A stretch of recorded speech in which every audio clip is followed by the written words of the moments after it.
상상해보세요, 여러분. 여러분이 440만 원이라는 아주 거금을 현찰로 딱 들고 가서 최고급 하이엔드 라이센스 상품을 하나 사겠다고 며칠을 기다려 방문했습니다. 오, 440만 원이면 진짜 큰 돈이죠. 기대감이 엄청날 텐데요. 그렇죠. 그런데 회사 측에서 돈을 받는 대신 다짜고짜 양 엄지발가락을 맞대고 서보라고 하는 겁니다. 그러고는 얼굴부터 전면, 후면 자세를 이리저리 사진으로 찍어 검토하더니 당신은 우리 시스템의 가치를 이해하지 못했기 때문에 가동권을 줄 수 없습니다 하면서 거절해버리는 거예요. 돈을 주겠다는데도 말이죠. 와, 자본주의 사회에서 고객의 지갑을 거절한다고요? 처음 들으면 누구나 귀를 의심할 수밖에 없는 황당한 상황이긴 합니다. 맞습니다. 오늘 우리가 이 심층 탐구에서 파헤쳐볼 이야기의 시작이 바로 이 도발적인 장면입니다.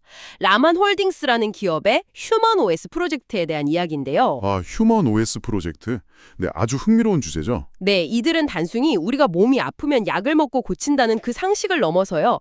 인체를 뼈와 살이 아니야 아예 하나의 거대한 기계적인 운영체제, 즉 OS로 바라보는 굉장히 파격적인 관점을 제시하거든요. 맞아요. 자료를 꼼꼼히 보면 신인류의 유토피아라던가 전두엽의 전략모드 전환 같은 뭐랄까 약간 공상과학 영화에 나올 법한 거대한 주장들도 등장하잖아요. 네네, 바로 그겁니다. 그래서 본격적인 이야기에 앞서 우리 청취자 여러분께 미리 명확히 말씀드리고 싶어요. 오늘 저희의 목표는 이들의 주장이 의학적으로 진짜냐 가짜냐를 검증하려는 게 아닙니다. 그렇죠. 저희는 어떤 입장도 취하지 않죠. 돌려보내는지 그들만의 독특한 철학과 시스템의 메커니즘을 객관적으로 해독해보는 것이 오늘 심층탐구의 미션입니다.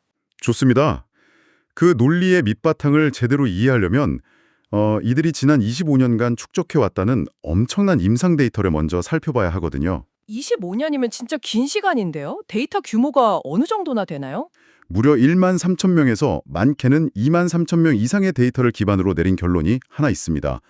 보통 우리는 암이나 당뇨 같은 특정 질병이 생기면 그 병 자체를 치료하려고 하잖아요. 네, 당연하죠. 병원 가서 약 처방받고 수술하고 그러는 게 일반적이니까요. 그런데 이 자료에서 말하는 휴먼 OS의 철학은 개별 질병을 공격하는 게 아니더라고요. 애초에 인체 내부에 질병이 자라나지 못하는 물리적 환경과 조건을 아예 만들어버리는 것. 그러니까 인체 시스템 전체의 가동률을 85%로 최적화하는 것에 목적을 두고 있습니다. 아, 질병을 고치는 게 아니라 질병이 못 자라나는 환경을 만든다. 근데 인체 가동률 85% 최적화라 솔직히 숫자만 딱 들었을 때는 약간 막연하게 느껴지거든요. 그럴 수 있죠. 아무래도 개념이 생소하니까요. 근데 이들이 제시한 시각 자료들을 보면 시각적으로는 진짜 엄청나게 압도적이긴 합니다. 검은색 무광 바탕에 금빛 회로도가 쫙 깔려 있고요. 아, 네. 그 이미지 저도 봤습니다. 굉장히 고급스럽죠. 그 중심에는 레오나르도 다빈치의 유명한 비트루비안 맨 있잖아요. 양팔과 다리를 뻗은 인체도요. 그게 푸른빛으로 빛나고 있어요. 그 옆에는 아주 정교한 뇌 이미지가 그려져 있고요. 맞아요. 그리고 눈에 띄는 게 또 있죠. 그 하단에 굵게 박은 금액과 고유 일련 번호가 적힌 라이선스 카드가 딱 있습니다. 또 다른 로고를 보면 묵직한 금빛 R 글자 위에 보석이 박힌 화려한 왕관까지 씌워져 있어요. 온몸으로 우리는 범접할 수 없는 하이엔드다 이렇게 외치는 것 같지 않아요? 진짜 딱 그 느낌이에요. 그런데 아까 말씀하신 그 가동률 85%라는 게 저 화려한 회로도처럼 실제로 우리 뇌의 어떤 상태를 물리적으로 바꾼다는 뜻인가요? 네, 아까 시각 자료에 뇌가 강조되어 있었다고 하셨잖아요. 그 이유가 바로 거기에 있습니다. 자료에서는 이 최적화 과정을 우리 뇌, 그중에서도 특히 판단과 이성을 담당하는 전두엽의 상태 전환으로 설명하거든요. 전두엽이요? 그럼 평소에 우리는 전두엽을 제대로 못 쓰고 있다는 뜻인가요? 자료의 주장에 따르면 그렇습니다. 대부분의 평범한 사람들은 일상적인 스트레스나 불안 속에서 전두엽의 기능을 겨우 30% 정도만 쓰는 생존 모드에 머물러 있다고 해요. 아, 생존 모드. 그러니까 매 순간 방어적이고 당장 눈앞의 위기를 모면하려고 아등바등 에너지를 낭비하는 그런 상태를 말하는 거군요. 네, 정확합니다. 심리적인 여유가 전혀 없는 상태죠. 그런데 이 인체 OS가 리부팅되어서 이 전두엽이 85%의 전략 모드로 넘어가면 어떻게 될까요? 글쎄요, 일단 머리는 되게 맑아질 것 같은데 구체적으로 어떤 변화가 생긴다는 거죠? 단순히 몸이 안 아프고 건강해지는 것을 넘어서요. 타인에게 무의식적으로 신뢰감을 주는 이른바 신뢰의 아우라가 형성된다는 게 이들의 핵심 주장입니다. 신뢰의 아우라요? 와, 그거 좀 신기하네요. 그러니까 무언가를 꾸며내거나 억지로 치장해서 나오는 게 아니라 최적화된 시스템 내부에서 뿜어져 나오는 고유의 안정적인 에너지가 자연스럽게 상대방에게 전달된다는 뜻입니다. 아, 잠깐만요. 설명을 듣다 보니 갑자기 번쩍 드는 비유가 하나 있습니다. 이거 스마트폰으로 치면요. 내 스마트폰이요? 우리가 카카오톡이나 유튜브 앱에서 버그가 날 때마다 앱 하나하나 업데이트 패치를 까는 거. 그게 우리가 평소 하는 질병 치료라면요. 지금 이들이 말하는 가동률 85%는 아예 스마트폰 기계 자체를 싹 포맷해버리고 가장 최신 버전의 완벽한 운영체제를 새로 설치하는, 그러니까 근본적인 리부팅을 말하는 거네요. 와, 아주 훌륭한 비유입니다. 딱 그거예요. 화학적인 약물이나 기계적인 도구로 당장의 통증만 억누르는 건 결국 일시적인 오류 수정, 그러니까 앱 업데이트에 불과하죠. 그렇죠. 근본이 안 바뀌면 또 고장 나잖아요. 맞습니다. 근본적인 운영체제 자체를 뒤엎고 새롭게 세팅하지 않으면 시스템은 결국 언젠가 다시 버벅거리게 되어 있다는 것이 이들이 말하는 휴먼 OS 프로젝트의 핵심 철학입니다. 야, 리부팅 비유까지 오니까 논리적으로 확 납득이 갑니다. 그런데 여기서 제가 아까 오프닝에서 던졌던 의문 있잖아요. 오늘 심층 탐구의 진짜 미스테리를 짚고 넘어가야겠습니다. 왜 돈을 줘도 안 파느냐, 그 심사제도 말씀이시죠? 네네. 아니 440만 원짜리 이렇게 멋진 OS 라이센스를 개발했어요. 그러면 자본주의 생리상 어떻게든 마케팅을 화려하게 해서 한 명이라도 더 이 리부팅을 경험하게 만들어야 이윤이 남는 거 아닙니까? 보통 기업이라면 무조건 그렇게 하겠죠. 최대한 많이 팔아서 수익을 내려고 할 겁니다. 그런데 이 사람들은 돈을 내겠다는 사람을 떡하니 앞에 두고 양 엄지 발가락을 맞댄 상태에서 전면, 후면, 얼굴 사진을 찍고 몸이 펴지는지 세워지는지를 철저하게 심사한단 말이죠. 솔직히 말해서 이거 그냥 명품 브랜드들이 흔히 쓰는 희소성 마케팅 아닙니까? 돈 있어도 아무나 안 판다고 콧대 높게 굴면 막 더 안 달라서 사고 싶어지는 사람들의 심리, 그거 교묘하게 이용하는 거 아닌가 싶거든요. 겉보기에는 진짜 전형적인 럭셔리 마케팅이나 인위적인 희소성 창출 전략처럼 보일 수 있죠. 저도 처음엔 그렇게 의심했거든요. 그렇죠. 저만 그렇게 생각하는 거 아니죠. 하지만 자료에 나타난 이들의 심사 메커니즘을 아주 깊이 파고들면 이게 전혀 다른 차원의 방어벽이라는 걸 알 수 있습니다.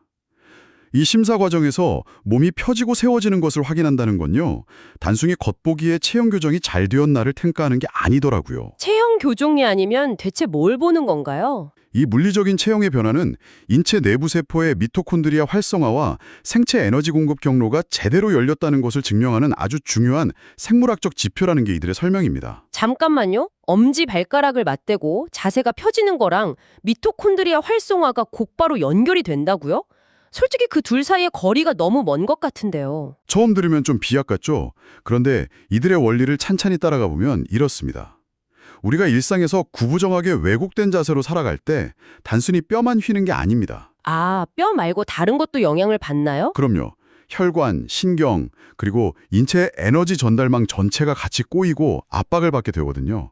그러면 결국 생체 에너지가 세포 끝까지 도달하지 못하는 병목 현상이 발생하죠. 아, 몸이 굽어 있으니까 에너지 고속도로가 꽉 막혀버리는군요. 정확합니다. 그래서 심사를 통해 뼈와 근육이 제자리로 펴지는 것을 꼼꼼히 확인하는 건 단순히 예쁜 자세를 보려는 게 아니라 이 막혀있던 고속도로가 뚫리면서 세포 내 에너지 공장인 미토콘드리아가 100% 가동될 수 있는 물리적 조건이 완성되었는지를 아주 객관적으로 검증하는 절차인 겁니다. 와, 이제야 이해가 가네요. 뼈가 제 위치를 찾는 게 단순한 미용 목적이 아니라 생체 에너지 통로의 개통을 의미하려는 거군요. 그럼 반대로 생각해 볼게요. 만약에 이 원리를 전혀 이해하지 못하는 어떤 사람이 그냥 440만 원을 톡 내고 라이선스를 받게 되면 대체 무슨 문제가 생기는 겁니까? 진정한 시스템의 가치를 모르는 사람들은 이 거대한 변화를 단순한 안마기나 스트레칭 도구의 효과 정도로 취급해버릴 겁니다. 아, 돈 냈더니 시원하네. 굽었던 어깨가 좀 펴졌네. 그냥 이러고 마는 거죠. 440만 원짜리 안마를 받은 셈 치는 거군요. 그렇죠. 근데 진짜 문제는 여기서부터입니다. 이런 기계적이고 가벼운 접근은 본인의 강력한 의지나 시스템의 본질적인 변화가 동반되지 않았기 때문에 며칠 지나면 몸이 다시 그 익숙했던 30%의 생존 모드로 회귀하려고 한다는 점입니다. 아, 원래 굽어있던 그 스트레스 받는 상태로 되돌아가 버린다는 거죠. 그러면 당연히 그 사람은 다시 몸이 찌뿌둥해질 테고 내가 440만 원이나 냈는데 왜 다시 아프냐, 이거 완전 사기 아니냐 하면서 엄청나게 불만을 쏟아내겠네요. 바로 그겁니다. 개별자가 가장 끔찍하게 경계하는 지점이 바로 이것이죠. 진정한 시스템 리부팅의 가치를 전혀 모르는 사람에게 단순히 돈만 받고 가동권을 넘기면 결국 그 사람의 주관적이고 감정적인 불만으로 이어지게 됩니다. 돈 받고 욕먹는 상황이 되는 거네요? 맞습니다. 이는 회사 브랜드에도 타격이고 그 사람을 통과시켜준 심사관의 명예도 실추시키며 무엇보다 가치를 제대로 누리지 못하고 돈만 날린 당사자 본인에게도 큰 피해가 되죠. 즉, 당장의 판매 수익에 눈이 멀어 원칙을 타협하는 순간 관련된 모두가 손해를 보는 상호 피해 굴레에 빠지고 마는 것입니다. 와, 소름 돋네요. 440만 원이라는 비싼 가격표가 중요한 게 아니었어요. 그 앞을 굳건하게 가로막고 있는 그 심사 자체가 사실은 이 전체 시스템을 지키기 위한 아주 핵심적인 방패였네요. 네, 그 방패가 없으면 시스템이 금방 무너져 내릴 테니까요. 이거 비유하자면 IT 업계에서 애플의 생태계를 떠올리게 하거든요. 구글의 안드로이드처럼 아무 앱이나 개발자가 자유롭게 올릴 수 있는 오픈소스 방식이 아니라요. 애플은 자신들의 그 엄청나게 엄격한 가이드라인과 심사 기준을 통과한 앱만 앱스토어에 올라가게 허락하잖아요. 아, 폐쇄적인 생태계 운영 방식 말씀이시군요. 아주 적절한 비유입니다. 네, 그 폐쇄성 때문에 앱 개발자들한테 욕도 엄청 많이 먹지만 결과적으로 악성 코드나 앱 충돌이 적어서 사용자들 입장에선 전체 iOS 시스템이 훨씬 부드럽고 안정적으로 굴러가죠. 생태계를 오염시킬 요소를 입구에서부터 아주 단호하게 차단하는 거랑 똑같은 원리네요. 시스템의 순수성을 지키기 위한 강력한 통제권이라는 측면에서 정말 완벽한 연결입니다. 라만홀딩스의 심사제도 역시 마찬가지예요.